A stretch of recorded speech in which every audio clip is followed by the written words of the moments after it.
Hey guys, Sean from Living Seeds, your seed guru. Today we're talking about bees, more specifically solitary bees.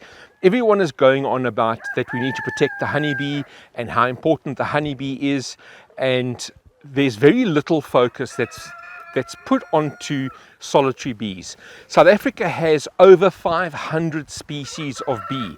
The honeybee, Scutellata and Capensis, the two honeybees that we have in South Africa, are only two of over 500 different species of bee. And it's critically important that as farmers and gardeners that we learn to protect the solitary bees. And what we do as a gardener, we want a nice tidy garden, so we clean up, for example, these stumps over here. We clean up the stumps out of our garden.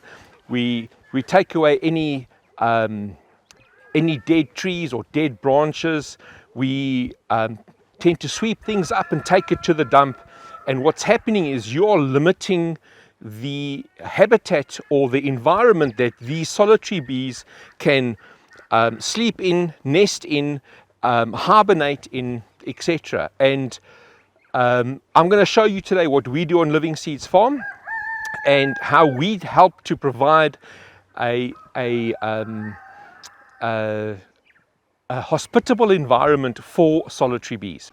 If you look at this bee hotel over here, what we've done is we've taken 3 different drill bit sizes. I think it's a 3mm, a 4mm and a 5mm drill bit. It's not too important, but we've drilled a whole lot of holes into a block of wood. We've mounted the wood to our raised bed, and you can see that there's a number of places where a solitary bee or an insect has actually used that hole to breed in. These two are mobile bee hotels, and if you have a look inside here, you can see that these holes have been filled, and the different size holes have been used by different sized insects. Our mobile bee hotels just have a screw into the back, and that just allows us to hang it wherever we need the bee hotels. So for your bee hotel, you basically need a scrap block of wood. I'm not going to make a big one like this because it takes a while to drill all of the holes. But this is just bits of wood that I've picked up off the farm. And these are offcuts from one or other construction project that we have.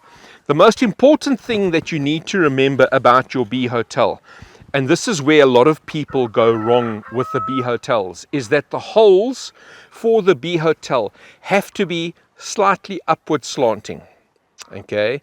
And the reason for that is that if you have a driving rain and you have water that is falling against the front of this bee hotel, if the hole was facing down, it would collect the water. And if there are any larvae inside there or any eggs, that water would actually drown them. Whereas if the hole is slightly up, even if water gets into the hole, it drains out automatically. And I think that is the most important thing.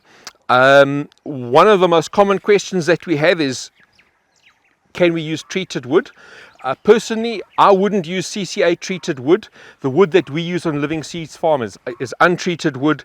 We have coated them like this one with Waxol before, and the bees still use them. We haven't seen any negative effects with that. So I'm going to go ahead quickly and I'm going to drill a couple of holes for you in this block. So basically all you want to do is make sure that the drill bit doesn't exit your block of wood, and then just gauge a slight angle on the wood. It doesn't matter, you can have the large holes or the small holes at the top, small holes at the bottom. You can mix it up, small and large holes, and all you need to do is start drilling.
This little bee hotel took me less than 5 minutes to make.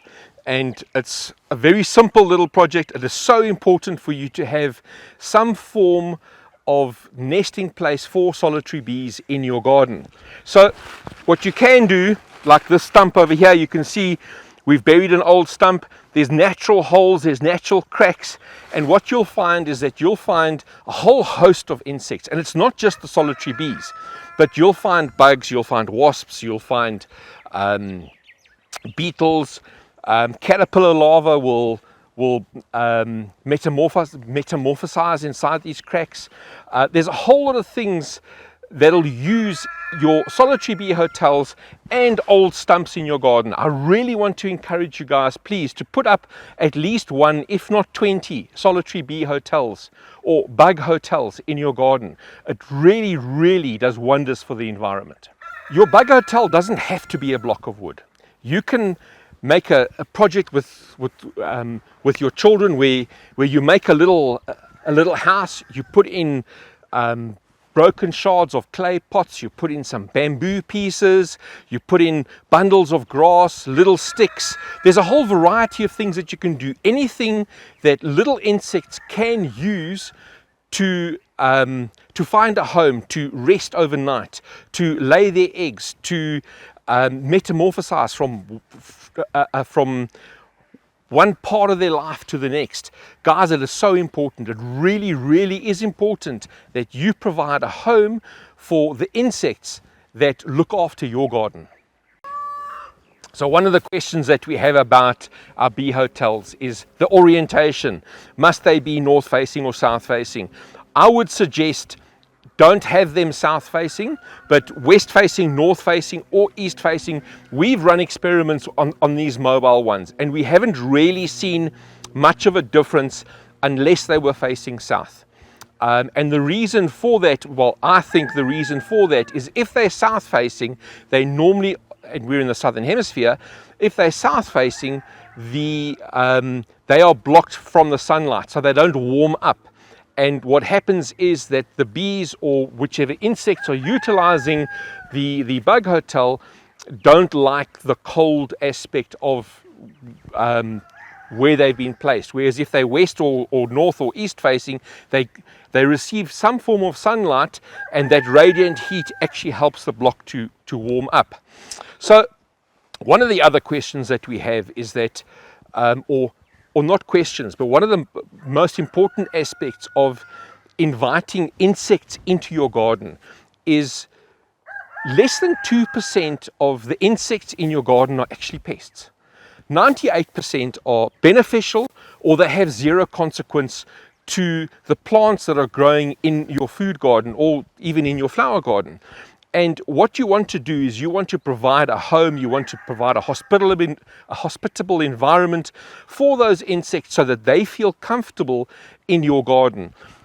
Bug hotels, bee hotels is one of the most important ways of, number one, encouraging those insects into your garden and allowing those insects, especially if they're predatory insects, to work on protecting your crops for you.